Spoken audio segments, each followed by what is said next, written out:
Louvado seja o nome do nosso Deus, Salvador Jesus Cristo. Amém? Meus irmãos, que a graça e a paz do Senhor seja com todos nesta noite. Quantos estão felizes aqui na presença de Deus?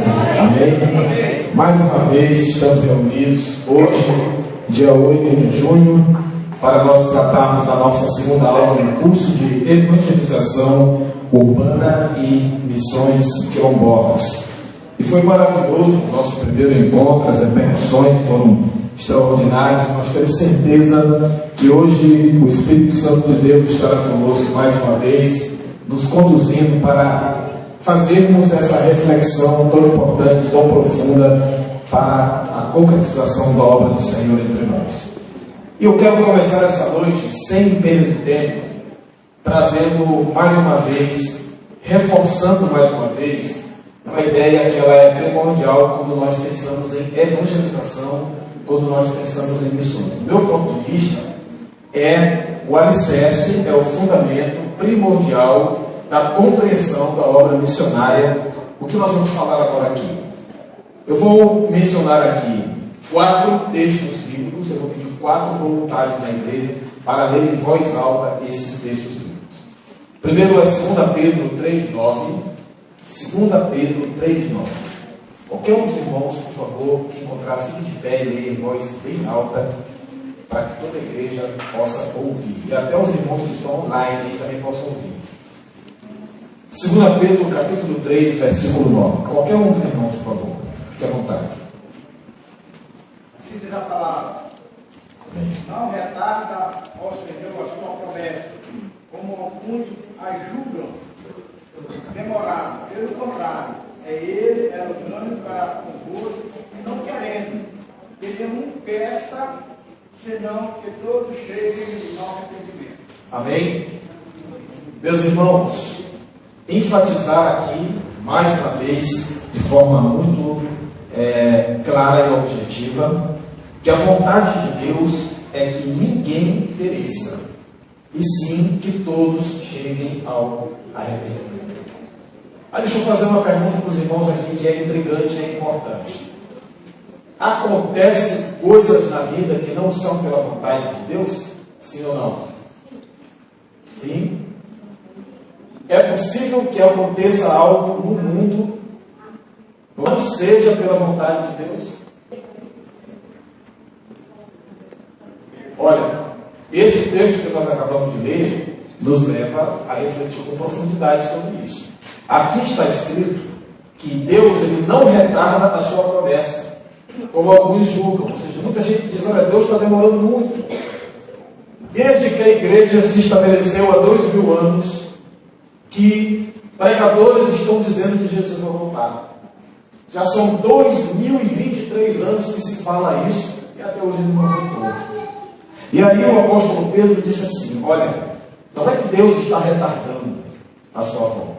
Não é que Deus está demorando para voltar. Na verdade, o que nós temos aqui em operação é a longanimidade de Deus para conosco, ou seja, a paciência. A palavra longanimidade, irmãos, ela significa paciência extrema, não é só paciência não. Tá bom? Quando você vai para uma fila para fazer um pagamento, e você olha assim a quantidade de gente que ainda tem ali. Hoje o negócio está bacana, né? Paga tudo no Pix aqui. Mas há bem pouco tempo atrás nós sabemos disso. Né? Vem aqui vocês querem dizer que vocês são tão jovens assim, que vocês não são dessa época. Toda vez que eu conto uma história, eu não sou dessa época. Todo mundo aqui é na época da fila. Não vem com essa conversa. Né? E a gente sabe que a gente chegava numa fila, às vezes com outras coisas para resolver, não conseguia. Perdi o dia todo numa fila para fazer um simples pagamento de algumas faturas, contas de energia, de água, enfim. Precisava de muita paciência. Essa paciência a gente pode chamar de longanimidade. Paciência extrema, paciência em alto valor, em alto nível. Deus, ele tem uma paciência tão grande com a humanidade, que há 2023 anos, ele continua dando oportunidade para que as pessoas se arrependam. E por que ele faz isso? Pedro explica que ele faz isso porque ele não quer que ninguém pereça, mas todos cheguem ao arrependimento. Mas aí a pergunta óbvia é: e será que todos chegam ao arrependimento? Será que realmente ninguém perece? Nós sabemos que não. Nós sabemos que muita gente perece. Aliás, a maioria perece. Daqueles que estão descendo a sepultura, a grande maioria está descendo sem Cristo. Muitos estão indo para o abismo, para a eternidade, sem Deus. Então não está se cumprindo a vontade de Deus, que é que ninguém pereça, que todos cheguem ao arrependimento. Então, antes de nós sairmos por aí, culpando Deus pelas tragédias da vida, pela maldade humana, pela perversidade do coração do homem, lembremos que nem tudo o que acontece na terra acontece pela vontade do Senhor. Alguns teólogos dizem que a vontade de Deus é dividida em duas categorias: uma vontade objetiva e uma vontade permissiva. Objetivamente, aquilo que Deus quer, Ele permite que aconteça. E permissivamente, aquilo que Deus não quer, Ele permite que aconteça. Alguns teólogos creem assim. Dependendo do que seja, a verdade é que Deus não é o culpado pela maldade que existe na face da terra.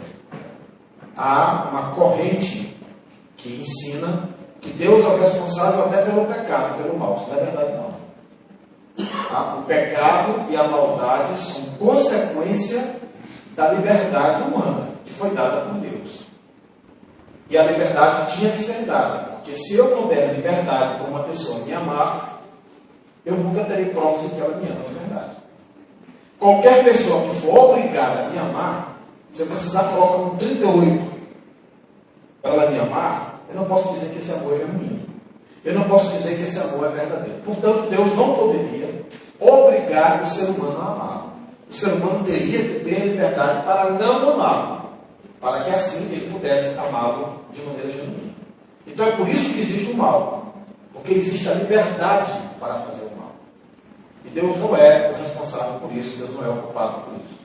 Mas o que eu gostaria que nós guardássemos no coração aqui de início, nesse momento, é que a vontade de Deus é que todo mundo se converta. O que Deus quer é que todo mundo se converta. Então eu preciso ter essa convicção, eu como cristão, eu como igreja, eu como alguém que tem visão missionária, que Deus quer que todo mundo se converta. A vontade de Deus não é que só esses que estão aqui no templo sejam os que serão salvos em Alcântara.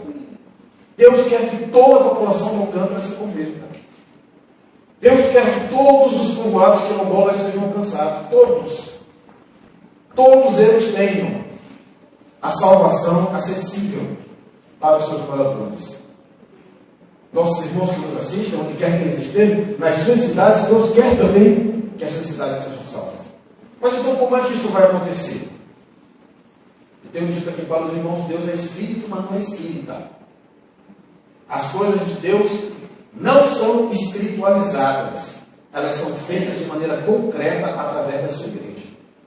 Como é que Deus ganha alguém para Cristo? Através da sua igreja.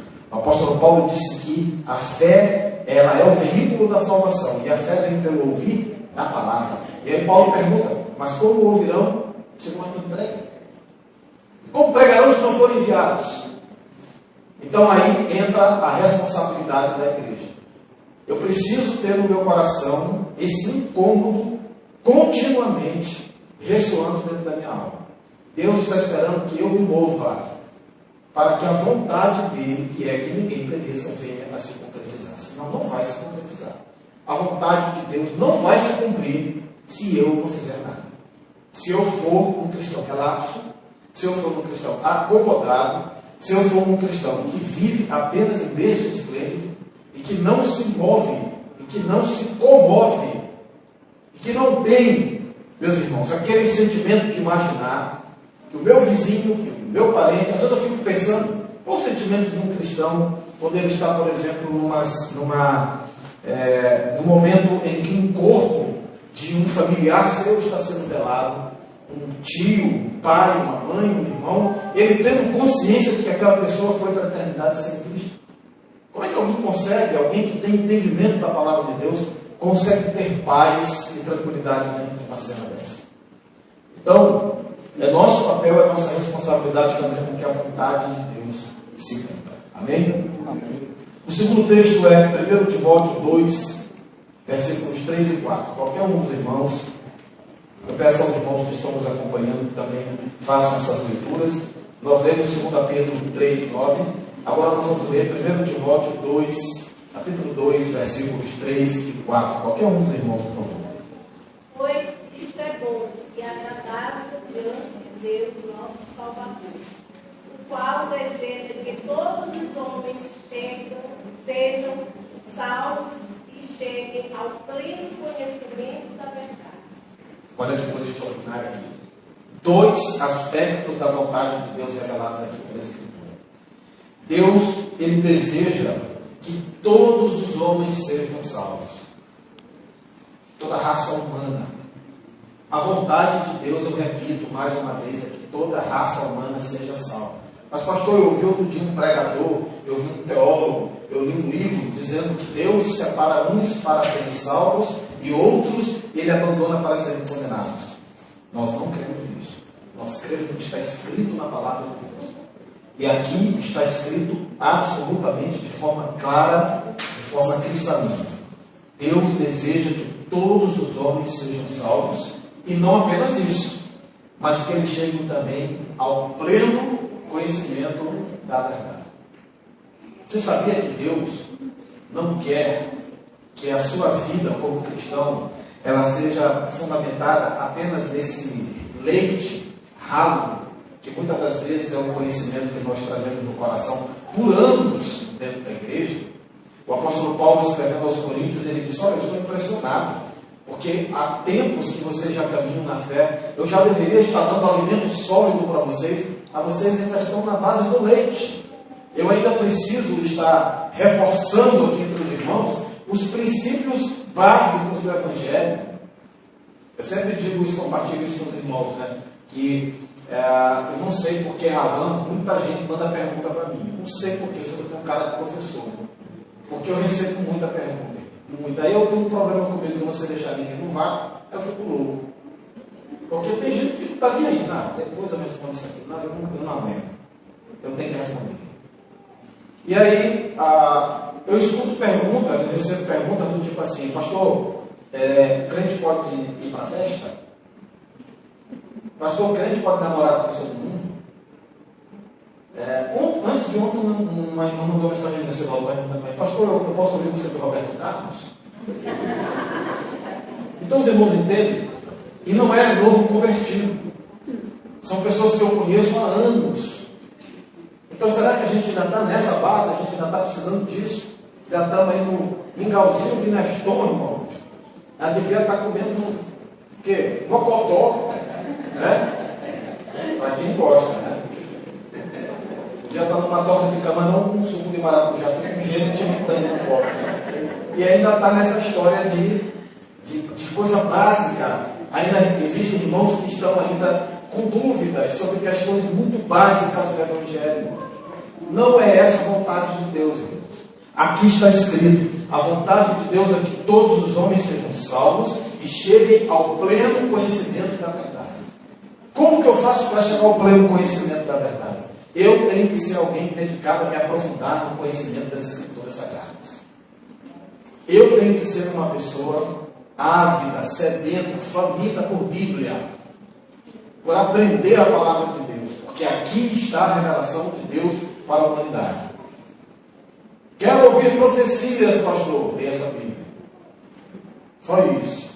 Leia e estude a palavra de Deus. Essa é a profecia para a nossa vida. E chegar ao pleno conhecimento da verdade é conhecer as Escrituras Sagradas. E há muitos cristãos que não têm tempo para as Escrituras Sagradas. Estão ocupados demais com os negócios desta vida. E por conta disso, vivem o tempo todo num nível raso, superficial de cristianismo. Essa não é a vontade de Deus. Então, quando nós pensamos em obra missionária, entendamos, irmãos, que Deus quer que a gente pregue.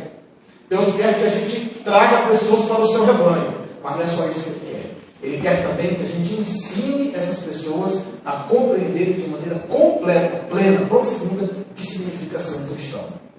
Não basta entrar pelas portas da igreja. Não basta sentar no banco de uma igreja.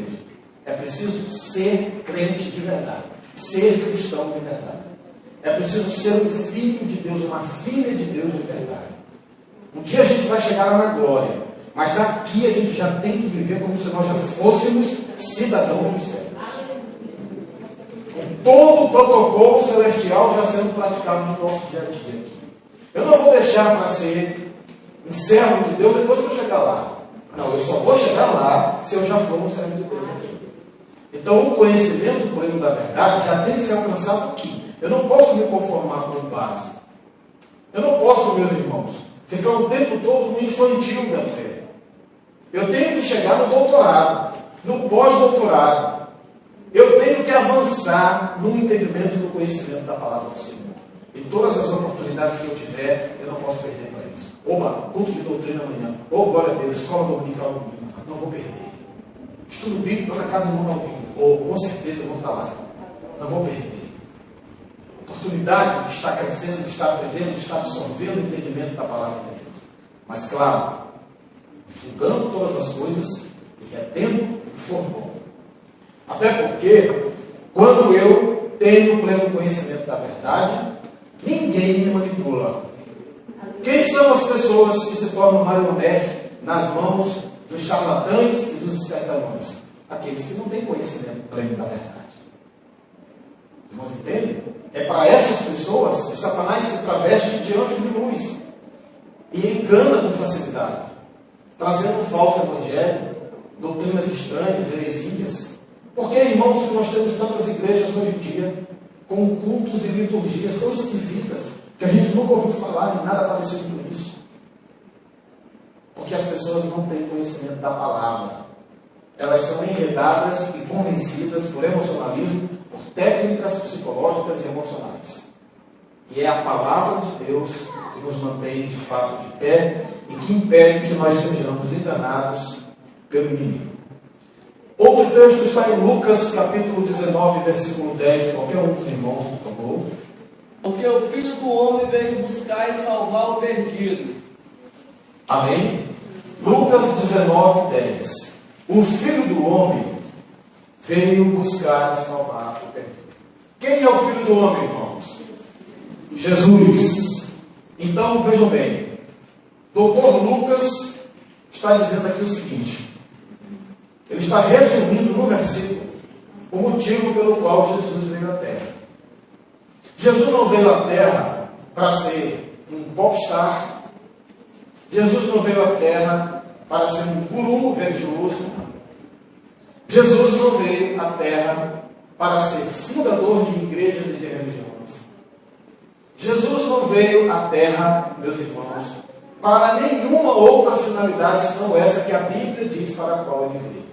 Aqui está escrito com absoluta clareza. Ele veio buscar e salvar o perdido. Então, não é nenhum equívoco da minha parte dizer que o motivo pelo qual o Espírito Santo de Deus permitiu que uma igreja batista fosse instituída na cidade de Alcântara é para pregar o Evangelho. É para isso que a igreja existe. Mas, pastor, mas na igreja a gente tem um bocado de coisa. A gente fala um monte de coisa dentro da igreja, faz festa, e tem equipe disso, tem equipe daquilo, glória a Deus. Tudo é bem-vindo se for para a glória de Deus.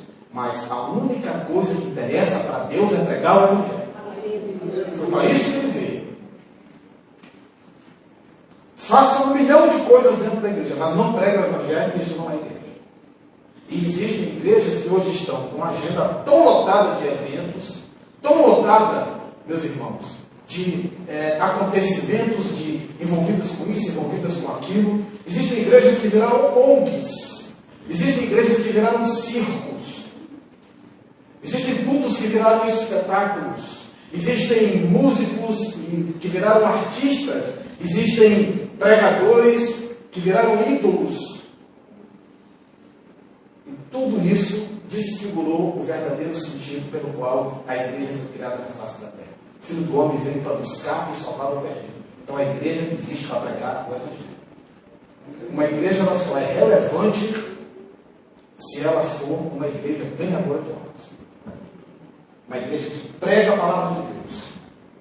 Nós não podemos ser tímidos na pregação da palavra, queridos. Nós temos que ser ousados, atrevidos, intrépidos. A Bíblia diz que sobre nós foi dada a autoridade. A Bíblia diz: abre a tua boca que eu a encherei. Olha só, eu não preciso de curso de teologia, eu não preciso de formação técnica de aspecto algum. Eu só tenho que abrir a minha boca e o Espírito de Deus a encherá. A palavra de Deus diz que quando nós estivermos diante de príncipes, de governantes, de autoridades, de homens poderosos, Ele nos dará autoridade para pregarmos com intrepidez diante dessas pessoas. A palavra de Deus diz que o Espírito do Senhor é sobre nós. Ele nos ungiu para pregoar o ano aceitável do Senhor, para dar liberdade aos cativos e os oprimidos, para fazer com que os cegos enxerguem, para libertar os oprimidos do diabo. Essa autoridade foi dada para a igreja, meus irmãos. Tudo isso como arma para a pregação do Evangelho. Os irmãos lembram que quando o Senhor Jesus enviou os 70 para o primeiro trabalho evangelístico da história da igreja, eles foram revestidos de poder e de autoridade do Espírito Santo.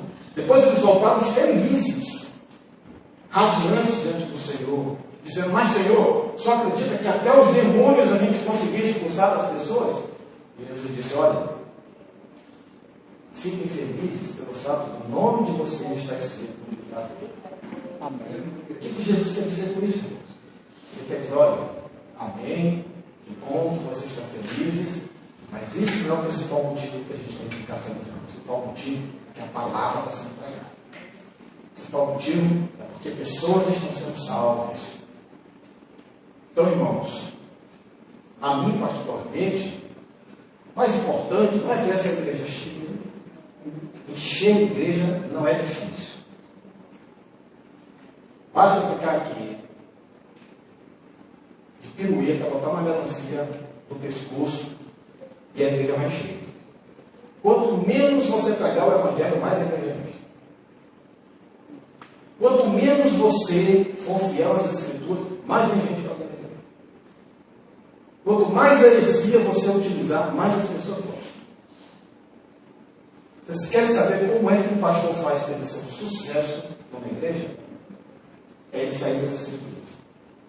É só de fazer isso. Vocês querem saber como é que um pastor faz para ele ser odiado numa igreja? É ele ser fiel às Escrituras. Independente do ponto de vista e do querer diário de Deus. Então, a grande questão não é encher a igreja. A grande questão é encher a igreja de pessoas realmente convertidas. Pessoas que realmente tiveram uma experiência de salvação. E isso só se consegue com pregação genuína do Evangelho. Amém? O Filho do Homem veio buscar e salvar o perdido. Foi para isso que Jesus veio. No dia que Deus decidiu, na glória, vou mandar meu Filho para a terra, Ele mandou por um objetivo só: ganhar o perdido. Arrancar a pessoa presa nas garras de Satanás do inferno e trazê-la para a salvação de Cristo. Amém? E o último versículo está em 1 Coríntios 15, 22. Vamos ler, qualquer um dos irmãos, por favor. Primeira carta de Paulo aos Coríntios, capítulo 15, versículo 22. Quem encontrar ler? Porque assim como eu, Adão, todos morrem, assim também todos serão vivificados em Cristo. Amém? Amém. Assim como em Adão todos morrem, em Cristo todos são vivificados. Profundo isso aqui. O que a palavra de Deus está afirmando aqui é que a natureza de Adão, ela sentencia toda a raça humana ao inferno. Então, quando nós nascemos, nós já nascemos condenados. Porque nós nascemos com a natureza de Adão, nós nascemos com a semente de Adão. Pastor, como é que o senhor sabe disso? É fácil. É só deixar a pessoa viver sozinha. Você vai ver como é. Ela vai procurar o caminho do pecado, sempre. Você sabe que nós que somos crentes em Jesus, nós temos esse privilégio de estar na casa de Deus, aprender a palavra, somos ensinados no caminho da salvação, cantamos hinos belíssimos de adoração a Deus, e mesmo assim, de vez em quando, a gente está vacilando. Né? De vez em quando, a gente está fazendo o que não deve, De vez em quando a gente está entristecendo o coração de Deus. De vez em quando a gente se pega fazendo coisas que a gente diz, eu não acredito que eu fiz isso. Eu não acredito que eu, como servo de Deus, sou capaz de fazer uma coisa dessa. Vocês sabem, irmãos, tem gente que acha que o crente ele é uma espécie de anjo na terra. Não, mas tem crente de todo tipo. Existem crentes que fazem coisas que ímpios não fazem. Existem empresários crentes que sonegam impostos, que não pagam os direitos aos seus funcionários devidos previstos em lei. Não sabemos disso? Existem pessoas crentes que são mentirosas. Existem crentes que gostam de vida alheia. E, inclusive, muitas pessoas no mundo têm essa ideia de que os crentes gostam de vida alheia. Como será que surgiu essa má fama que, lamentavelmente, repousa entre nós? Existem crentes maliciosos, maldosos. Então, todos nós carregamos essa semente adâmica, inclinada para o pecado, se nós não aprendermos a disciplinar isso, a mortificar, como a Bíblia diz, mortificai em vós a vossa natureza terrena, nós seremos dominados por isso e deixaremos de conhecer a salvação por causa disso. Imaginem aqueles que não têm Cristo Jesus. Porque toda a raça humana nasceu já sentenciada à condenação por causa da herança de Adão. A partir do momento que o primeiro casal pecou e perderam, foram destituídos da glória de Deus a partir dali, então toda a descendência que vem de Adão, ela vem contaminada por essa natureza. Então, meus amados, é aqui que está o esplendor da missão do Senhor Jesus. É que se o Filho de Deus não tivesse vindo à terra, subir naquela cruz, não tinha salvação para ninguém. Todo mundo ia direto para o inferno. Mas graças a Deus, que aquilo que está escrito aqui é a mais pura realidade. Em Adão todo mundo morre, mas em Jesus todo mundo vive. Se nós nascemos condenados, isso não significa que nós temos que morrer condenados. Nessa linha do tempo, existe a possibilidade de termos um encontro com o Salvador. E a partir daí, nosso destino se modifica. Então, irmãos, mais uma vez a Bíblia está falando com clareza aqui que a finalidade do Evangelho é ganhar almas. Assim como o objetivo do diabo é matar almas, a finalidade do Evangelho, portanto, da igreja, tem que ser ganhar almas. Esse tem que ser o nosso DNA. Uma igreja não pode ser conhecida por outras coisas. Não pode repousar sobre nós nenhum tipo de rótulo que não seja esse. Por isso eu gosto tanto da frase que vocês escolheram aqui, né? Uma família anunciando a salvação. Na busca. Essa é a finalidade de Deus. Anunciar a salvação. E se ela for uma família, melhor ainda. Porque fomos todos chamados para ser um corpo e, portanto, uma família. Amém? Então, a vontade de Deus, meus irmãos, é que todo mundo seja salvo. E para isso acontecer, a gente tem que levantar da cadeira do nosso comodismo e nós temos que nos colocar à disposição do Espírito Santo para sermos instrumentos de Deus no cumprimento dessa missão. Aqui nós temos a visão de Deus para todas as nações e povos. Eu vou fazer aqui uma breve leitura. A Bíblia nos revela a visão de Deus para todas as nações e povos, demonstrando o seu amor e o desejo de alcançar a todos. Desde o Antigo Testamento até o Novo Testamento, vemos que Deus tem um plano abrangente e inclusivo para a salvação da humanidade. No Antigo Testamento, encontramos várias passagens que mostram a visão de Deus para as nações. Por exemplo, no livro de Isaías, lá em Isaías capítulo 2, versículo 2, está escrito assim, ó: e todas as nações se congregarão em Jerusalém, e o povo se reunirá ali para adorar ao Senhor. Amém? Isso é Velho Testamento. Veja, irmãos, que desde lá, essa já era a finalidade do Senhor. Isso revela o desejo de Deus de que todas as nações conheçam e adorem a Ele. Além disso, na promessa feita a Abraão, Deus declara: em ti serão abençoadas todas as nações da terra. Isso está em Gênesis capítulo 12, versículo 3.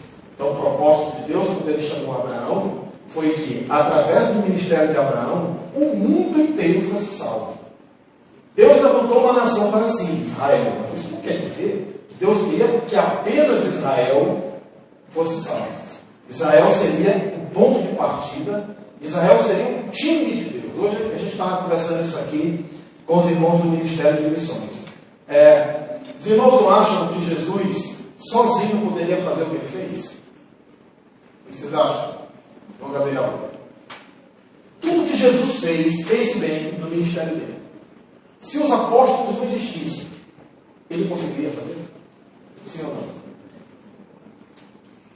Eu acredito que, dada a incredulidade do povo, ele poderia, sim, com poder, excelência, sim, através dos milagres, através daquilo que lhe foi incumbido, né? Mas a gente, como ser humano, muitas das vezes a gente tende a olhar as coisas, acaba sendo como Tomé, né? Um dos apóstolos. A gente acaba olhando e muitas das vezes a gente não acredita naquilo que a gente está olhando. Às vezes a gente, como ser humano, a gente tem um pouco daquela incredulidade. É verdade. Mas, vejam bem, vamos imaginar que não existissem os apóstolos. Nenhum deles. Jesus nunca tivesse chamado. Jesus, por exemplo, ressuscitou mortos. Jesus ressuscitou Lázaro. Se os apóstolos não existissem, ele não poderia ter ressuscitado Lázaro do mesmo jeito? Sim. Não é verdade? E assim, qualquer outra grande obra que ele fez, ele faria sem os apóstolos. Então, por que Jesus tinha que convocar aqueles 12 homens para darem para ele? Meus irmãos, nada daquilo que Jesus fez foi acidental. Há um propósito para tudo que o Senhor faz. Sabe, irmãos, Deus quer ter um time. Ele só começou o ministério depois que ele formou o time. Primeiro ele foi chamando um por um. Fechou o time, agora eu vou começar meu ministério. Aí ele foi ser batizado no Rio Jordão. E aí veio a sua primeira grande realização miraculosa, que foi a transformação da água em vinho lá no casamento em Caná da Galileia. Dali para frente, sinais e prodígios se multiplicaram sobre a vida do Senhor. Mas aí o time já estava formado. Essa é a forma de Deus trabalhar. Assim foi desde a antiguidade. Ele primeiro formou um povo para ele, o povo de Israel. Levantou Abraão e disse: olha, em ti eu vou formar uma nação. Agora, essa nação vai abençoar o mundo todo. É assim que Deus trabalha, irmãos. Deus trabalha conosco. Deus não trabalha sozinho. Deus não vai em busca do perdido. É a igreja que vai. E, através da igreja, ele está indo. Nós somos o time de Deus. Quem é o time de Deus aqui? Amém? Precisamos compreender isso. Essa é a visão como o nosso Deus trabalha. Então não existe essa história de que, não, isso ainda não é um ministério. É a irmã Leila que foi chamada para pregar o evangelho, não fui eu.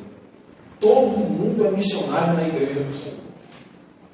Todo mundo é pregador do evangelho na igreja do Senhor. Todos nós recebemos de Deus a incumbência de sermos multiplicadores da salvação. Todos nós. Meus irmãos, eu me lembro, meu tempo de jovem, outro dia, né? Às vezes a gente surgia um campeonato, vai ter um campeonato, aí nós temos que formar um time, com 15, com 20, tem que ter 20, aí exigia-se lá nas regras, tinha que ter 20 inscritos. Aí, rapaz, e agora? A gente só tem 7, 8, aí, em menos de um dia eu arrumava todo mundo. Menos de um dia eu conseguia. Vocês sabem, o ímpio, viu, irmão João? O camarada, ele planeja no coração, eu vou assaltar um banco. Mas ele sabe que sozinho ele não assalta um banco. Ele vai precisar formar um time de criminosos. Às vezes, a gente tem visto aí esses assaltos que acontecem, às vezes tem 30, 40.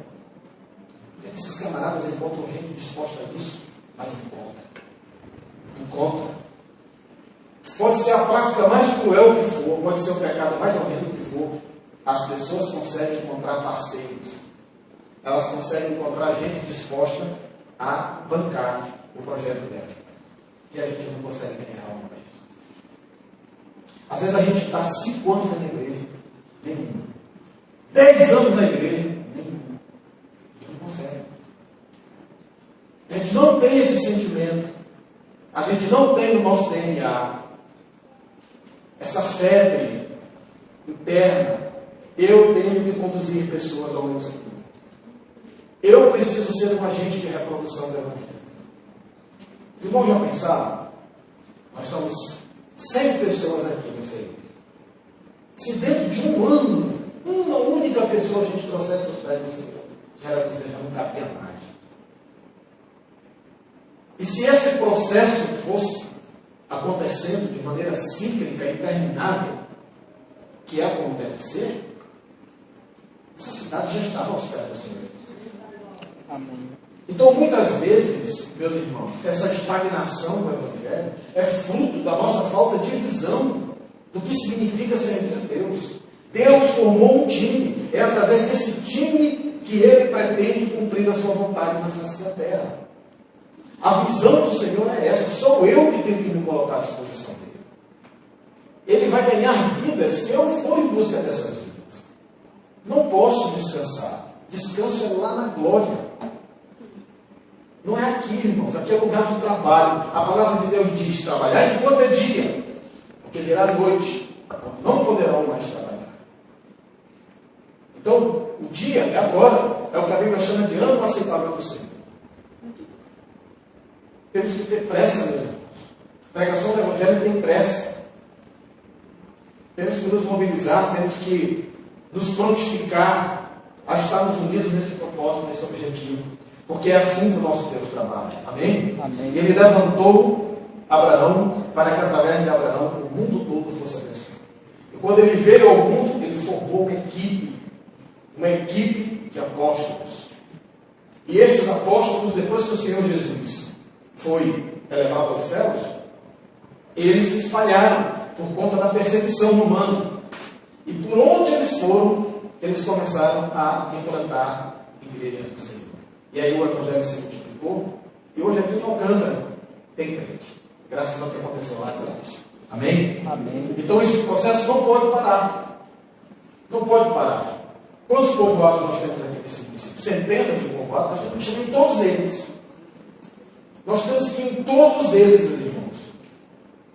Nem que a gente abra uma portinha, mas ali está. Olha, aqui tem alguém, aqui tem um profeta de Deus, aqui tem uma profeta de Deus anunciando o Evangelho do Senhor Jesus. A Bíblia diz: venham, vocês que têm sede, venham e bebam. A vontade é de cada um, mas a gente tem que oferecer água da vida para saciar a sede das pessoas. É preciso haver uma fonte de água da vida jorrando na comunidade. E essa fonte sou eu, é você, é a igreja do Senhor, pregando o Evangelho e sendo reconhecido como representantes de Deus nessa terra. Amém? Amém. Em sua carta aos Gálatas, continuando aqui, está escrito: não há judeu, nem grego, nem escravo, nem livre, nem homem, nem mulher, porque em Cristo são todos Jesus uma única coisa. Essa passagem ressalta que em Cristo não há distinção entre as pessoas e todos têm acesso à salvação. Amém? Deus quer salvação de branco, Deus quer salvação de negro, Deus quer salvação de mulher, Deus quer salvação de homem. Se você é homossexual, está me assistindo, Deus quer a tua salvação. Deus quer a salvação de todas as pessoas, de todos os seres humanos, não interessa, não importa. A igreja do Senhor não tem restrições para ninguém. Venham todos e bebam da água da vida. Essa é a vontade do Senhor, esse é o projeto do nosso Deus. Amém?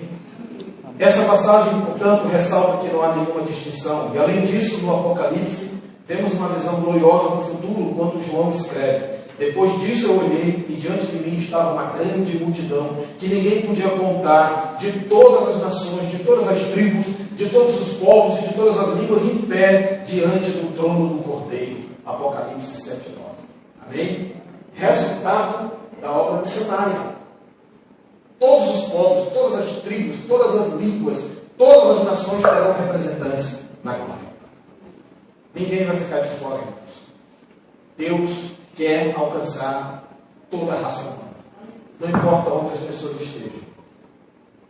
Quando, há mais ou menos uns 8 anos, eu cheguei na região da Baixada, falaram para mim assim: pastor, tem aqui mais ou menos umas 7 igrejas sem pastor. Aí nós queríamos que o senhor visitasse essas igrejas e aí o senhor analisasse qual é aquela que o senhor acha que se encaixa melhor com a sua visão e lá o senhor pudesse ficar. Aí eu me lembro que eu fiz a pergunta assim para eles: qual é a que ninguém quer ir? Aí me disseram, uma lá que já estava lá mais ou menos uns 1000 anos, não veio ninguém para lá. Eu digo: pô, eu quero, agora eu quero ir. E sofri as amarelas lá. Mas foi bom. Foi lá que eu fiquei 7 meses sem ver minha família. E vi coisas incríveis naquele lugar. Sofri bastante, é verdade. Mas, você sabe, ali, um dia como o de hoje, nós fazemos culto de doutrina, a rua ficava cheia de gente. A igreja é grande lá. Mas os cultos de domingo a gente fazia na rua, porque não cabia dentro da igreja. Quando a gente dizia, eu falava assim para eles: irmãos, nós vamos fazer um culto, dizia o nome lá do povoado que a gente ia, e a gente pedia emprestado lá caminhão, o pessoal lá da comunidade, para o povoado, aparecia 3, 4 caminhões no sócio. Aí não cabia. E eu olhava aquilo ali, eu me lembro que a primeira vez que eu vi aquilo, eu chorei de emoção, eu nunca tinha visto essas coisas na minha vida. Eu venho de São Luís, a mesa farta, o povo está desprezando. Onde a mesa está farta, as pessoas desprezam, né? Tem gente procurando comida no lixo, que eu não tenho que comer. Hoje estou com a mesa farta. Eu venho disso. Procure lá em São Luís, onde é que tem um culto de rua. Por que os irmãos acham que eu quis sair dali? Eu quero fazer a obra de Deus, irmãos. Aí eu fui para aquele lugar e eu vi aquele povo, mulheres com crianças no colo, subindo em carroceria de caminhão, abarrotado de gente, sem conforto nenhum, ninguém exigindo nada. Às vezes a gente botava uma passagem e era nós que chegava, do mais humilde ao mais abastado. Tinha uns que tinham um pouco de recurso e diziam: pastor, tá aqui, ó, passagem de 10. Eu vou pagar de 10. Aí o senhor disse: tem uns 10 que o senhor quer levar. Ela arrastava, não ficava um. A gente enchia 2, 3 caminhões para ir para esses povoados e pregar o evangelho. Coisa maravilhosa. Isso é o evangelho. Amém? Isso é o evangelho. Precisamos voltar para essa realidade. Isso é o que Deus quer que aconteça entre nós, no nosso meio. Precisamos entender que a vontade de Deus é que todo povo, toda tribo, toda língua, toda nação precisa conhecer o evangelho. Então tem lugar que é difícil, tem lugar que ninguém quer ir, porque não tem conforto, porque não tem retorno financeiro, tem glamour. Você nunca vai ficar famoso através daquilo ali, e não há visibilidade, não há prosperidade, mas a fidelidade ao Senhor, e há uma recompensa, há uma coroa preparada para aqueles que seguirem nessa direção. Essa é a visão, meus irmãos, que mostra a redenção de Deus. Ela abrange todo o trono do Cordeiro, ela abrange todos os povos e línguas, forma uma comunidade diversa, porém unida. Em resumo, a visão de Deus para todas as nações e povos é a redenção, é a salvação. Deus quer que todos sejam salvos, reconciliados em Cristo Jesus. Ele deseja que todos conheçam a sua verdade, que experimentem o seu amor, que desfrutem da comunhão com Ele. E a sua visão transcende fronteiras humanas, abraça a diversidade e reúne pessoas de todas as origens em uma única família espiritual. Amém? Essa é a visão de Deus para todas as nações e para todos os povos. Não há nenhuma distinção. Ninguém fica de fora. Na festa convocada pelo Senhor, todos são convidados. Amém? Amém. Agora, qual é o mandado específico de Deus para a sua igreja? Tem um texto áureo que fala disso, está lá em Mateus. Vamos abrir Mateus 28. Mas são 2 textos que nós vamos ler, que nos ensinam qual é o mandado áureo, oficial, que o Senhor Jesus nos deu a respeito da obra missionária. Mateus capítulo 28, versículo de número 19.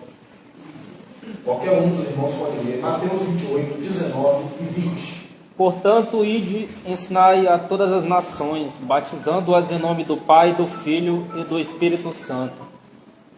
Amém? Amém. Vocês não sabem que existe aqui uma certa discussão no meio teológico, né? Eu tenho várias versões de Bíblia. Eu gosto de ler a Bíblia em diferentes versões. E a versão que eu particularmente mais gosto é a King James, Rei James. É uma versão muito antiga, ela foi produzida pelos anglicanos, assim que eles romperam com o catolicismo, e é uma versão extraordinária porque ela me parece mais fiel aos originais. Na versão King James, o texto não está como está aqui na nossa, que fala, portanto, ide e fazei discípulos de todas as nações, batizamos em nome do Pai, do Filho e do Espírito Santo. Na versão King James, está escrito assim, indo fazei discípulos de todas as nações, batizamos em nome do Pai, do Filho e do Espírito Santo. Os irmãos conseguem perceber a sutileza que é a diferença? Eu dizia assim, portanto, ide e pregar o Evangelho é uma coisa. Mas eu dizer assim, indo pregar o Evangelho é outra coisa. Ide é uma coisa, indo é outra coisa. Quem consegue perceber a diferença, a distinção que há nisso aí? Matomeiro, a senhora que é a nossa catedrática, professora, não pode ficar. Ide é uma ordenança direta, vai, como se fosse vai. E indo é constante, né? É como você mantém, né? Todo o tempo. Muito bem. Aplausos para a nossa professora. Exatamente. Se eu digo ide, você diz, olha, vão e preguem o Evangelho. Eu estou colocando aqui uma situação que impõe uma possibilidade de acontecer e não acontecer. Porque uma ordem ela pode ser obedecida ou desobedecida. Certo? Olha, vão, irmãos, é o seguinte, vão até o capital e preguem o Evangelho. Alguns vão, outros não vão. Lógico, é uma possibilidade, tanto de uma coisa como de outra. Agora, quando a palavra de Deus diz assim, indo, ela está dizendo o seguinte, que com a própria vida, você já deve estar pregando. Indo, pregue o Evangelho. Não é você vai pregar o Evangelho, é indo, vão pregar o Evangelho. É um estilo de vida. Enquanto vocês estão vivendo, pregue o Evangelho. Olha, eu vou para o trabalho, pregue o Evangelho. Eu vou visitar minha mãe, pregue o Evangelho. Vou para a escola hoje, pregue lá. Leve o seu campo missionário. Indo, pregue o Evangelho. É isso que está escrito nos originais. Essa seria a melhor tradução. Portanto, indo, preguem o Evangelho, fazendo discípulos de todas as nações, batizando-os em nome do Pai, do Filho e do Espírito Santo. Extraordinário isso. Por isso que eu digo, e vou reiterar aqui mais uma vez, não é uma questão de dom, de ministério. Eu não preciso ser separado para isso. Isso aqui é para toda a igreja. Indo, preguem o Evangelho. Onde vocês estiverem, na caminhada, na andança de vocês, preguem o Evangelho. Amém? Amém. Através desses textos, eu tenho mais um, que é Atos, capítulo 1, versículo 8. Vamos ler. Atos dos Apóstolos, capítulo 1, versículo 8. Quem encontrar pode ler, por favor. Porém, quando o Espírito Santo descer sobre vocês, vocês receberão poder e serão minhas testemunhas em Jerusalém, em toda a Judéia e Samaria e até nos lugares mais distantes da terra. Amém? Amém. Vocês receberão poder ao descer sobre vocês o Espírito Santo. Quem é que tem o Espírito Santo de Deus? Levanta a mão, deixa eu saber. Amém. Glória a Deus. A palavra de Deus diz que quando nós aceitamos a Jesus, nós somos selados pelo Espírito Santo. A gente tem algumas diferenças de interpretação, né, sobre a questão do Espírito Santo. Alguns irmãos creem em batismo do Espírito Santo como sendo uma experiência uma experiência posterior à salvação. Nós batistas, particularmente, cremos que você já é batizado com o Espírito Santo quando você aceita Jesus. Você é selado com o Espírito e você já recebe o batismo no Espírito da vida. Portanto, a Bíblia diz que nós receberíamos poder no momento em que o Espírito Santo de Deus viesse a fazer a habitação entre nós. Então esse poder já está na sua vida. Já reside na sua vida. De acordo com a palavra de Deus, há poder em você. Como é que isso se expressa, pastor? Sai no campo para fazer a obra de Deus, você vai ver. Se propõe a ser um instrumento na mão de Deus, você vai ver esse poder aqui acontecer. Você vai ver situações que você jamais imaginaria ser possível. Você vai ser capaz de falar coisas que você acha que você não tinha essa capacidade de falar. Você vai estender a sua mão e orar pelas pessoas e você vai ver Deus honrando esse gesto. Você vai ver coisas acontecendo, porque o poder de Deus está sobre a sua igreja. O poder de Deus repousa sobre aqueles que são a habitação do Espírito Santo. Só que, meus irmãos, já aprendemos ainda há pouco que o Filho do Homem veio ao mundo para salvar o que estava perdido. Então esse poder, ele não nos foi dado para que a gente viva de ostentação espiritual. Algumas pessoas falam em poder do Espírito Santo apenas para que isso seja uma espécie de rótulo que eles coloquem num estágio superior, como se fossem mais santos, mais crentes, do que outros que supostamente não têm o Espírito Santo. O poder do Espírito Santo vem sobre a igreja com um objetivo, e o objetivo está escrito aqui. O objetivo, meus irmãos, é para que nós sejamos testemunhas. Testemunhas. O que faz uma testemunha? A sério? Em Efésios 1, 3, ele nos garante, né?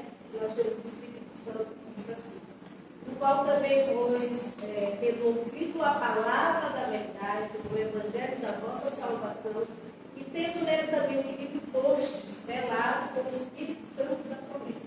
Bem, obrigado. Eu vou pedir uma salva de palmas para a Célia. Ela tem uma ótima referência bíblica, confirmando aquilo que eu falei para os irmãos há pouco. Aceitamos a Jesus e somos selados com o Espírito Santo. Esse é o verdadeiro batismo com o Espírito Santo. Então esse poder, ele já está sobre nós. Agora, o poder não é, meus irmãos, um dom da parte de Deus para qualquer outro objetivo que não o da pregação do Evangelho. Porque aqui, em Atos 1:8, está escrito que nós recebemos poder ao descer sobre nós o Espírito Santo para sermos testemunhas. É para testemunhar. Aí eu quero fazer uma pergunta para os irmãos. O que é uma testemunha? Vamos lá. O que é uma testemunha? Pense num processo jurídico que está sendo julgado uma pessoa. Vamos ouvir a testemunha no online. O que é isso? Qual é a atribuição que ele terá num júri sendo testemunha? Ele terá que vir à frente e falar o que ele sabe, né? O que ele viu, o que ele ouviu, o que ele pode verdadeiramente atestar que é verdade. Ele está colocando a reputação dele, inclusive. Ele está colocando a sua reputação em torno daquela afirmação. Olha, eu asseguro que aconteceu isso e aquilo. Eu vi, eu presenciei. Eu sou uma testemunha. Ele faz um juramento em cima da Bíblia, né? Então a palavra de Deus diz que nós recebemos o Espírito Santo de Deus e o poder do Espírito Santo de Deus para sermos testemunhas. Ah, pastor, mas eu não sei pregar. Eu nunca fiz curso de evangelismo. Eu fico todo nervoso na hora de pregar. Eu fico todo me tremendo, fico só gelado na hora de pregar. Que todo trabalho requer estratégia, né? A gente precisa se preparar. E não é diferente no reino de Deus. Porém, irmãos, eu estava falando aqui há pouco com os irmãos que tem alguns irmãos que ficam nervosos e preocupados com a oportunidade de pregar o Evangelho. Mas aqui em Atos 1:8 está dizendo que nós somos testemunhas. E nós já aprendemos o que uma testemunha faz. Uma testemunha apenas tem que falar do que ela viu e ouviu. É isso. O que foi que Jesus fez na tua vida? Todos nós temos uma história para contar, meus irmãos. Todos nós sabemos o que ele fez conosco. E esse é o verdadeiro evangelismo. Olha, eu não sei a Bíblia decorada. Eu provavelmente aqui não vou conseguir ler muitos versículos para você. Não sei falar bonito. Mas eu sei quem eu era e eu sei o que Jesus fez na minha vida. E eu sei que o que ele fez na minha vida ele pode fazer na tua vida. Porque ele não me ama mais do que ele ama você. Porque ele subiu na cruz por mim, é verdade. Mas subiu por ti. Amém. Você evangelizou. Amém? Testemunho. Fomos chamados para testemunhar. Existem 3 aspectos, irmãos, que eu gostaria para a gente finalizar. 4 aspectos, perdão, que dissecam de maneira clara qual é o mandato de Deus para a igreja aqui na terra. Primeiro é fazer discípulos. A missão da igreja é levar pessoas a ter um relacionamento pessoal com Jesus. com o Senhor Jesus e ensiná-las a segui-lo. Esse é o papel da igreja. Nós temos que ensinar pessoas a seguir a Jesus. Meus irmãos, quem sabe aqui o que é um discípulo? Mano Nova sabe. O que é um discípulo, irmão? Não. Segue as ordens, segue o desejo, segue o ensinamento do seu líder. Alguém que segue as ordens e os ensinamentos do seu líder. Amém? Tem algum professor aqui, né? Entre nós, quem é professor aqui? Sabe quem é professor? Só filho? Ah, não tem mais. Precisa levantar. Aí mandou ela tá tipo com Moisés, eu tenho que levantar. Arão e o urna não está na mão dela ali. Agora vai. Muito bem. Eu era. Vamos mais. Eu não sei se os professores que aqui estão sabem, mas os seus alunos são discípulos. São discípulos. O Senhor Jesus, quando ele esteve aqui na terra, ele era chamado de Rabi. Rabi. Rabi é uma expressão judaica que significa mestre. Mestre significa professor. Discípulo é aluno. A palavra de Deus diz que nós temos que fazer discípulos. Nós temos que fazer de maneira alunos. Nós temos que ensinar. Isso mostra que o Evangelho ele tem que ser repassado com características pedagógicas. É ensinamento, é professoral. Os irmãos entendem? Meus irmãos, quando a gente passa a entender a palavra de Deus, a gente passa a entender muitas outras coisas por consequência. Porque até o nosso conceito de culto muda. O que está acontecendo hoje aqui é um culto. É um culto. A gente podia estar fazendo mil loucuras aqui. E as pessoas disseram, hoje o culto foi uma bênção. Teve um irmão que caiu até de cabeça hoje. Foi uma bênção. Eu já fui pregar em uma igreja outro dia. Faz tempo isso, mas aconteceu. E aí, antes de me passarem a palavra, agora nós vamos chamar os ministérios, aí sabe o nome, não, o nome hebraico. Aí entrou lá uns irmãos tudo vestido de preto, e com a cara pintada de branco. Tudo, né? Fazer aquelas pantomimas, aquelas coreografias e tal. Aí entraram, tudo vestido de preto, com a cara pintada de branco. Aí ficou aqui um do lado do outro. Quando pensei que não, um começou a subir de um ombro para o outro. Aí ficou aquela coisa, falava, tinha que uma pirâmide, um subindo no outro. Eu passei aquele tempo todo de uma fila com medo de alguém cair ali e quebrar o pescoço, em pleno culto. Eu pergunto para os irmãos, isso é culto? Então, tudo bem, estava tocando uma música evangélica no fundo, aquela coisa toda, fazendo todas aquelas representações, enfim, mas isso não é culto, irmãos. Culto é isso aqui. Louvamos ao Senhor, oramos ao Senhor e estamos sendo alimentados pelo Senhor. Isto é culto. A palavra de Deus diz que nós temos que fazer discípulos. Ela não diz que nós temos que fazer plateias. A palavra de Deus diz que a igreja é lugar de ensino, não diz que a igreja é lugar de espetáculo. A palavra de Deus diz que pastores e líderes são professores, não diz que eles são animadores de auditório. Quando nós aprendemos a palavra de Deus, nós aprendemos a cultuar o Senhor da maneira correta. Amém? A igreja, ela é chamada, com base nesses dois textos que nós acabamos de ler, primeiramente, a fazer discípulos. Nós temos que ensinar as pessoas a seguir a Jesus. Se alguém me olhar subindo na costa de alguém, isso não vai ensinar essa pessoa a seguir Jesus. Se eu cair aqui de cabeça no chão, isso não vai ensinar ninguém a seguir a Jesus. Amém? O irmão Jean é um belo guitarrista, né? Belo no sentido figurado, né? Da forma. Só de uma carinha que discorda de mim, por motivos óbvios, né? Amém. Mas ele poderia chegar aqui, dada o seu grande talento, e fazer um belíssimo solo de guitarra para o nosso deleite. Quem gosta de guitarra, ele ia ficar felicíssimo. E o talento dele precisa ser reconhecido, mas isso não é culto. Isso não é culto. Amém, irmãos? Amém. Precisamos entender que o objetivo é fazer com que as pessoas sejam alunos de Deus, alunos do Evangelho, aprender a seguir ao Senhor Jesus. Então, por isso que eu perguntei quem é professor aqui, porque o professor, o Ronaldinho é um grande professor, grande também no sentido metafórico, ele sabe que transmitir conhecimento, não é simplesmente você jogar ensinamentos a esmo. para aquelas pessoas que estão ali sob a sua tutela. Existe toda uma estratégia por trás disso. Existe todo um processo pedagógico por trás disso. Você precisa criar meios para que essa aprendizagem ela seja qualificada, ela surta efeitos. O seu aluno precisa de fato aprender. Então não é diferente no reino de Deus, irmãos. Nós temos que discipular as pessoas. Eu vejo com muita tristeza, muitas igrejas que eu pastoreei, aconteceu um fenômeno interessante. A Bíblia diz que só existe um batismo.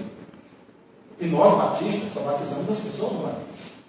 Mas eu encontro muitas pessoas que chegam para mim e dizem, pastor, me batiza de novo. Principalmente quando eu começo a organizar qualquer, vocês vão ver quando eu organizar um batismo aqui. Batismo que eu organizo é um evento. É um evento. Aí os irmãos se assim, meu Deus, não foi assim meu batismo. Eu queria ser batizado desse jeito aí. Aí eu procuro, pastor, me batiza de novo. Aí eu digo, mas como é que eu vou te batizar se você já é batizado? Aí as pessoas me confessam que nunca foram discipuladas, que nunca tiveram um acompanhamento pastoral, que elas não aprenderam o que significa descer das águas, qual é a representação disso, qual o significado disso na vida do crente. Por que a palavra de Deus diz que aquele que crê e for batizado será salvo? Por que o batismo é uma ordenança, não é um batismo? Então vejo, irmãos, a necessidade da gente ensinar o povo, ensinar as pessoas que realmente representam seguir ao Senhor Jesus. O batismo, meus irmãos, é o segundo aspecto do mandato do Senhor Jesus. Se o primeiro é fazer discípulos, o segundo é batizar. E o batismo, ele é um ato simbólico. Ele representa a nossa identificação com Cristo e a nossa entrada na comunidade dos crentes. O batismo, na realidade, ele é um símbolo de morte. Morte mesmo. Eu faço questão de enfatizar isso quando eu levo alguém a ser batizado. Olha, entenda que você vai morrer agora. Vai acontecer um sepultamento aqui. No momento em que eu descer você nas águas, você vai estar morrendo. E quando eu te trouxer de volta, você está ressuscitando para uma nova vida em Cristo Jesus. E por que foi nas águas? Porque a água é símbolo de limpeza. Não é isso? Você toma banho para quê? Para ficar sujo? Não. Para eliminar a sujeira.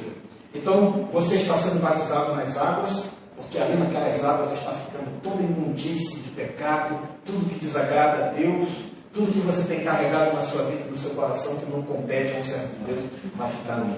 E quem vai voltar dali é uma nova criatura, porque aquele que está em Cristo Jesus é uma nova criatura. As coisas velhas já passaram e agora tudo se fez novo. Isso é batismo. E temos que ensinar isso para a igreja do Senhor. Porque se eu não ensinar isso para a igreja, o irmão vai ser batizado e amanhã ele ainda está bebendo cerveja, ele está fumando cigarro, ele está indo na balada, ele está namorando com uma pessoa do mundo, ele está assistindo novela, inclusive aquelas que dizem que são bíblicas e não são bíblicas, coisa nenhuma, são piores do que as do mundo, porque usam a palavra de Deus e distorcem e colocam coisas que não estão na palavra de Deus. Isso é pecado gravíssimo. No Apocalipse diz que as pragas do Apocalipse vão recair sobre aqueles que tirarem ou acrescentarem alguma coisa na Bíblia. Por isso estou perguntando, pastor, posso ouvir música de Roberto Carlos? Porque eu nunca entendeu o que é batismo. Nunca entendeu. Pastor, eu posso postar no meu Facebook, no meu Instagram, uma foto minha mordendo o dedo? Nunca entendeu o que significa nascer de novo. Nunca compreendeu. Então, por isso que o Evangelho, ele não é apenas você entregar um folheto para uma pessoa, é você ensinar a servir a Deus. Meus irmãos, nós temos crentes dentro da igreja batendo palma para ideologias diabólicas. Como é que pode isso? Como é que eu posso ser a favor do que a Bíblia é contra? Como é que eu posso corroborar, assinar embaixo de alguma coisa que a palavra de Deus diz que é pecado, que é condenável? Falta de conhecimento, falta de entendimento dessa situação. E a gente não pode descer as águas de qualquer maneira. Nós batistas somos chamados de batistas por causa do batismo. Porque para nós o batismo é esse momento de altíssima relevância na vida do cristão. E você só passa a fazer parte oficialmente da comunidade cristã depois que você é batizado. Com sua vida. Pastor, se existe só o batismo, porque o batismo do Espírito Santo? Esse batismo aqui é uma referência ao batismo físico mesmo, batismo nas águas. Quando a Bíblia diz que só existe um batismo, ela está se referindo ao batismo nas águas, não ao batismo do Espírito Santo. É uma experiência espiritual. Marcos 16, aí Jesus disse, né, no decreto do discípulo, aí ele disse, e disse-lhe, ide por todo mundo e pregai o evangelho a toda criatura. Quem crê e for batizado será salvo, mas quem não crê será condenado. Quem crê e for batizado será salvo. Então vejam vocês que o batismo está aí nos itens. Tem que ter o batismo, é importância, né? Eu fiz uma visita com uma família há pouco tempo atrás, e aí me disseram, pastor, esse pessoal é crente, já estão há bastante tempo na igreja, mas não quer ser batizado, não. Eu digo, como é que pode isso? Mas um crente que não quer ser batizado é igual aqueles camaradas que ficam enrolando mulher em casa. É a mesma coisa. Por quê? A pessoa que não quer ser batizado, ele na verdade é aquela pessoa que ele pensa assim, não, se eu for batizado, aí eu não vou mais poder fazer. Um exemplo, aqui na igreja, eu e França, não. Fosse crente. Imaginemos que ele fosse crente. Né? E vocês decidissem que vocês não queriam casar. Eu não batizava com Deus. Pelo fato de serem crentes, conhecedores da palavra, entendem, e estão se recusando a cumprir algo que nós sabemos que faz parte do bom testemunho da igreja aqui na terra. Veja bem, eu quero deixar claro uma coisa para os irmãos aqui. Casamento não é folha de papel. Certo? Se só é casado quem tem certidão de casamento, então quem não tem certidão de nascimento nunca nasceu. Então, casamento, na verdade, é a vida a dois mesmo. Porém, nós casamos em cartório direitinho, porque nós somos crentes em Jesus, damos testemunho, nos submetemos às leis vigentes do nosso país. Isso é bom, é saudável e isso contribui para o nosso testemunho. Portanto, é correto que os pastores ensinem os irmãos a casar. Isso é correto. Para poder batizar. Perfeitamente. Porém, como você tem como seu companheiro não é crente em Jesus, eu não posso lhe punir por causa dele. Porque ela é santificada por ele, né? Está mais seguramente. O oposto, ele é santificado por ela. Mas o que eu quero dizer é o seguinte, irmã Maria. A senhora não está privada de absolutamente nada no reino de Deus por causa dele. Porque não é culpa sua. Agora, se os dois fossem crentes, aí não podia. Esse meu testemunho que eu dei aqui, do lugar para onde eu fui pastorear, que ninguém queria ir, cheguei lá em Augusto. 95% da igreja não ceava e não era batizada. Uma igreja imensa, com mais de 300 pessoas, ninguém ceava. Aí eu fiquei, o que acontece aqui nessa igreja? Eles disseram, não, pastor, porque os pastores que passaram aqui, eles não batizavam ninguém, e ninguém ceava porque não era batizado, porque esses irmãos ainda não são casados no papel.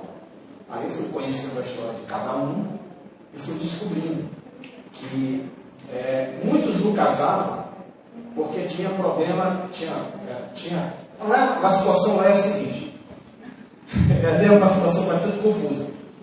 É difícil você achar um casal normal. Normalmente você chega um casal, já foi casado com 1, 2, com 3, aí tem filho com um monte de gente, é um emaranhado que a gente tem que fazer uma investigação antes de tomar uma decisão.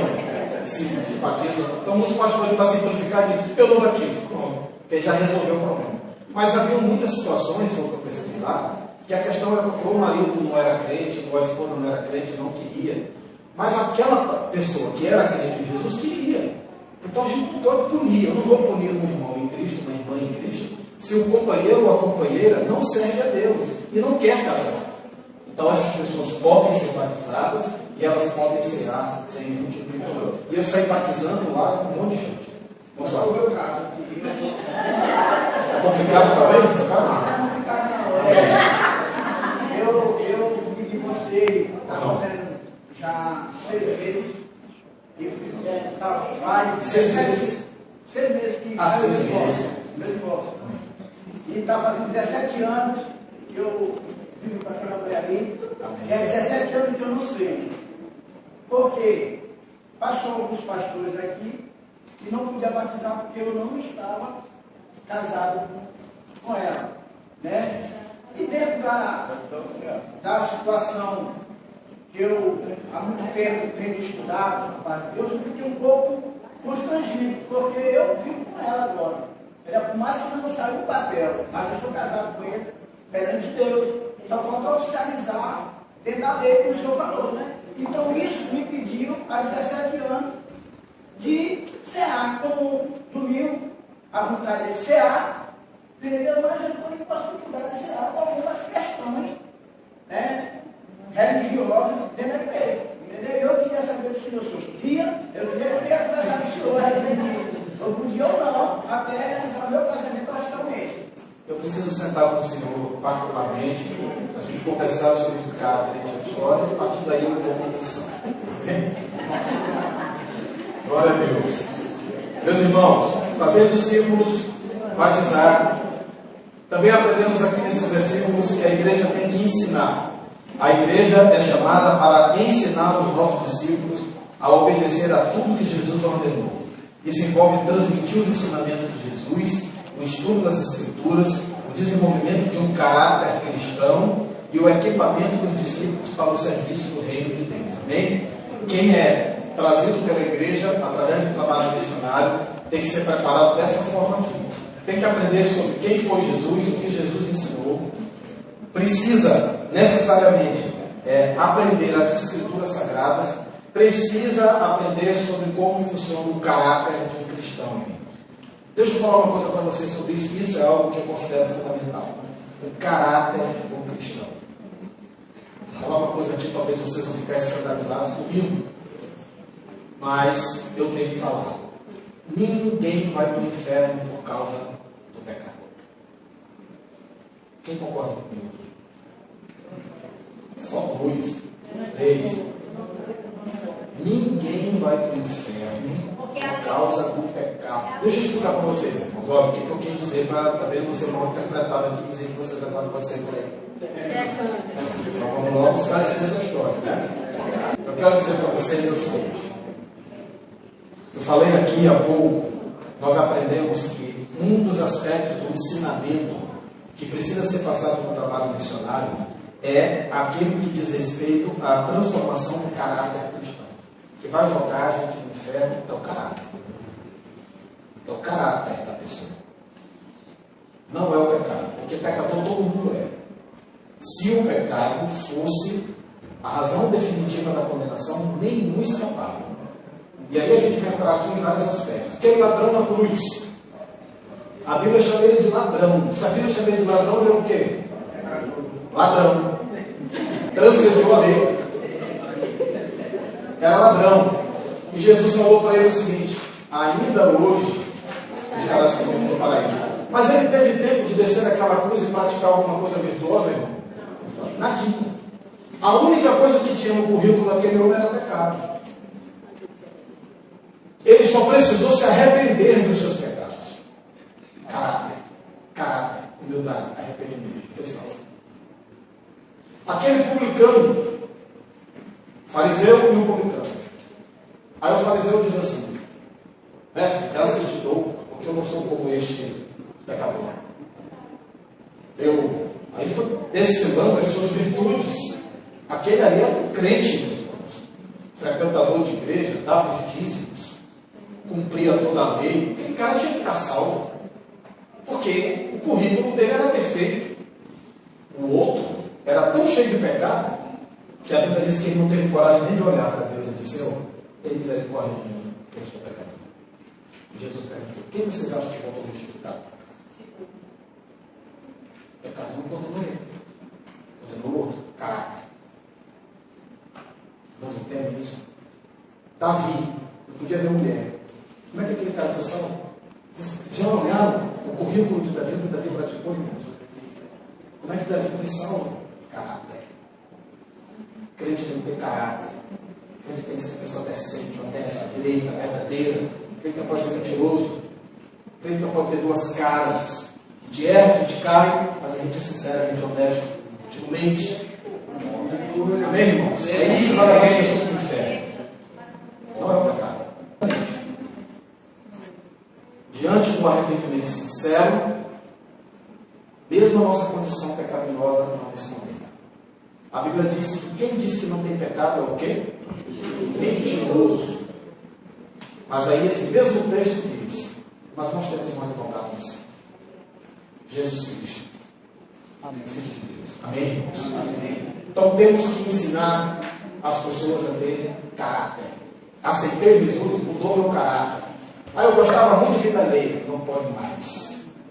Eu era um enrolão, o maior do mundo, não pode mais. Não pode mais. Você me contava uma coisa, daqui a pouco a Alcântara todo mundo estava sabendo. Acabou isso aí. Acabou isso aí. Amém? Era uma pessoa que agredia os outros. A minha língua era uma espada. Acabou. Ou você se converte ou vai para o inferno. Não é porque você comete pecado. É por causa do seu caráter. Mau caráter não entra no reino de Deus. Bem-aventurados os puros de coração, porque verão a Deus. Amém. É pureza de coração que vai nos fazer ver a Deus. Não é currículo. O fariseu tinha um currículo, foi do inferno.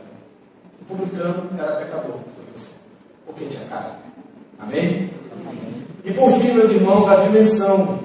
A missão começa entre nós, mas a sua finalidade é global e para todas as almas. O texto de Atos 1:8 disse que nós somos chamados para ser testemunhas, meus irmãos, em Jerusalém, na Judéia, Samaria e até os confins da terra. Então nós somos chamados para pregar o Evangelho em Alcântara, no litoral ocidental maranhense, no estado do Maranhão, no Brasil e no mundo. A visão da pregação do Evangelho é global, não pode ser apenas localizada, centralizada com o que nós estamos. Amém? Temos que ser ousados, nós temos que olhar longe, nós temos que pensar grande, nós temos que pensar no mundo, porque Deus morreu pelo mundo. Jesus subiu na cruz pelo mundo inteiro. E é assim que a igreja também tem que fazer. Pastor, agora eu entendi, porque o senhor coloca o pessoal da mídia para filmar, para fazer culto online, porque o senhor vive colocando coisa na internet. Pois é, eu quero ganhar um mundo. Eu quero ganhar um mundo, pastor. Eu quero que o camarada que está lá na África do Sul veja isso daí, coloca o joelho dele no chão e diz: Senhor, eu quero me entregar a ti. Amém. Eu posso nunca saber e nem quero saber. Quem tem que saber é o Senhor. Mas todos os dias nós temos que fazer todas as coisas possíveis para que todas as pessoas, onde quer que elas estejam, sejam alcançadas pelo Evangelho. Daqui a pouco nós vamos colocar uma web rádio, não é isso, irmão? Amém. Vamos colocar uma web rádio, vamos pregar o Evangelho através de uma rádio pela internet. O mundo todo vai nos ouvir. E assim a palavra de Deus estará sendo pregada e Atos 1:8 vai ser uma realidade para nós. Amém, queridos? Amém. Isso é fazer missões. Isso é ser igreja do Senhor Jesus. Amém? Deus seja louvado.